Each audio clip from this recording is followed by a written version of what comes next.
Because, I mean, keep in mind, from a U.S. perspective, they don't need a bunch of communist, Chinese adjacent globalists in Ottawa continually screwing with the American energy supply. The day Alberta declares independent, I would imagine that plans for at least 5 pipelines south through Montana are going to hit the table. Hey, that's something everyone can enjoy. Well, why don't you first of all just tell us a bit about the Alberta Prosperity Project? What are you all about?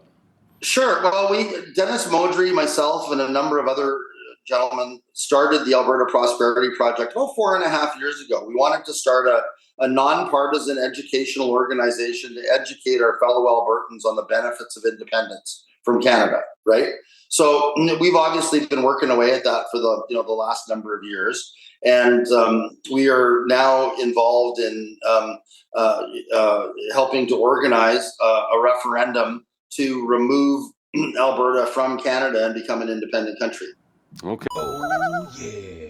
I guess what is the driving motivation to see Alberta separate from the rest of Canada? I'm assuming this has to do with... I mean, the motivation is the same as it's always been. We're a colonized people. We're basically a colony of Quebec and Ontario. We're completely discriminated against within Confederation. Ontario and Quebec are guaranteed 3 seats each on the Supreme Court. Alberta's lucky if it ever gets 1.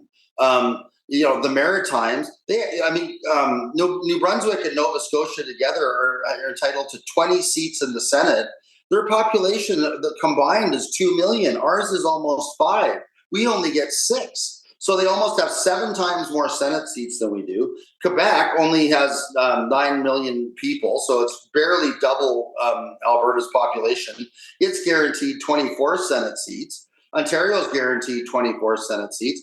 Alberta is basically treated like a colony of Eastern Canada, and we're sick and tired of it. Send us your oil and gas money and equalization payments and just shut up. That's basically kind of how we feel, right? Absolutely. And then when we go to Ottawa to protest the way we're treated, what's the reaction? They declare the War Measures Act, or the Emergencies Act, but it's effectively the War Measures Act. Yeah. And they're trampling Aboriginal women in the street with riot horses because Trudeau and his cabinet ministers are all lamenting the fact that they didn't have access to Leopard tanks so they could crush us under tank treads like they did in Tiananmen Square. So this is Canada as it exists today. So, but again, let's leave all the grievances aside. I mean, there's lots of them. We don't need to focus on, the degree to which Alberta is, is a colony of Quebec and Ontario. I think that's just a fact. Oh, yeah. From the standpoint of being able to unilaterally declare independence from Canada, but I'll just leave that for other legal scholars. Yeah, we could probably do a whole 15 minutes just on that. Really interesting. Oh, absolutely, right? But let's focus on the benefits of independence to Alberta, right? So we're in a situation now where let's imagine that Alberta is a completely battered spouse who's been punched in the face repeatedly by an abusive husband, right? And for sake of argument, let's call that abusive husband, Mark Carney. Okay, so this is the same guy that's been running economic policy for the last 10 years for Trudeau, shutting down our pipelines, denying that there's a business case for liquid natural gas to go anywhere in the world because of all the money he's making with his buddies in the Qatari Sovereign Wealth Fund, etc. Right? So let's just imagine that Carney is the abusive spouse. All he has to offer Albertans is a little box of chocolates. We're in the halfway house, right? We're out of the family home, because they voted us out in the last election. And, we're getting ready, we've got a restraining order. We're getting ready to move into a nice new house. And along comes Mark Carney with his little box of chocolates. Oh, I'll give you an energy corridor. Oh, I'll do this for you. I might do that for you. Oh, no, but we're not going to kill the anti-pipeline bill. Oh, no, we're not going to change the specifications on rail tankers so that you can move, oil by train to Texas. Oh, no, we're not going to get rid of the carbon emission tax. Oh, no, we can never, ever give up on the idea that we can actually limit Alberta oil production by putting in production caps. Okay, yeah, no worries. It's really interesting to hear your perspective on this. Now, I know there's people who would say, well, we're part of Canada, so there's benefits to that. So what are the benefits? How would we be missing out on some things? For example, again, do we need to come up with our own currency? Can we keep on using Canadian currency, our own central bank, our own military? We're not going to want to use Canadian currency because the day Alberta declares its independence from Canada with the full recognition of the United States of America, the Canadian dollar will be trading on par with the Polish zloty. So, obviously, we're working with bankers. Alberta will have a central bank.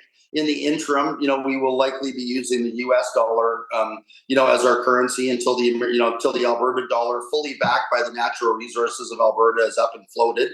But central bank isn't a problem. As far as the military goes, those are all negotiations. But obviously, we're going to take, the independent Commonwealth of Alberta would take over all the Canadian military bases. We'd enter into an agreement with the U.S. To effectively meet NATO spending requirements for Alberta's own defense. We'll have our own defense force, in Alberta, on a going forward basis. Oh, yeah. Because I know you've done some Washington meetings as well with some of their leaders, to talk about, what kind of possibility would there be, to be the 51st state, if you will, to actually join the American Union, or would it be more preferable to remain an independent sovereign nation of Alberta? What's the preference? No, and just to be clear, we have had meetings in the United States with at a very senior level within the present U.S. administration. We've been very clear in our meetings with the United States that we're not seeking status as a 51st state. Oh, okay. We're seeking status, as an independent, as the independent Commonwealth of Alberta, as an independent country.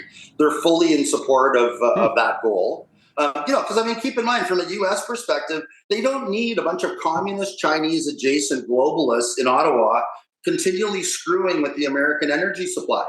The day Alberta declares independent, I would imagine that plans for at least 5 pipelines south through Montana are going to hit the table, including a pipeline to Tidewater through Washington State, right? With getting Alberta out of the Paris Climate Accord, getting rid of all the emission caps, all the ridiculous and needless federal regulation that's put on Alberta industry and the Alberta oil patch by Ottawa is going to increase the profitability of Alberta oil and will allow Alberta oil and gas production easily within the next 5 years to double. Seriously. And I hope that the federal government takes that seriously. Smith believes separatist sentiments were created by Ottawa. She argues it's up to the federal government to fix it, pitching proposals like coast-to-coast oil and gas shipping access. If they make the changes that we're requesting, then I suspect they can take the air out of that movement. Federal Minister Chrystia Freeland also spoke at the Calgary News Conference. She points to incoming legislation that gives Ottawa the power to fast-track projects intended to boost the national economy. She says Ottawa wants to build with Alberta. That's going to be great for Alberta. It's going to be great for all of Canada. And I think that's actually what Albertans want. I think it's what Canadians want. Oh, yeah.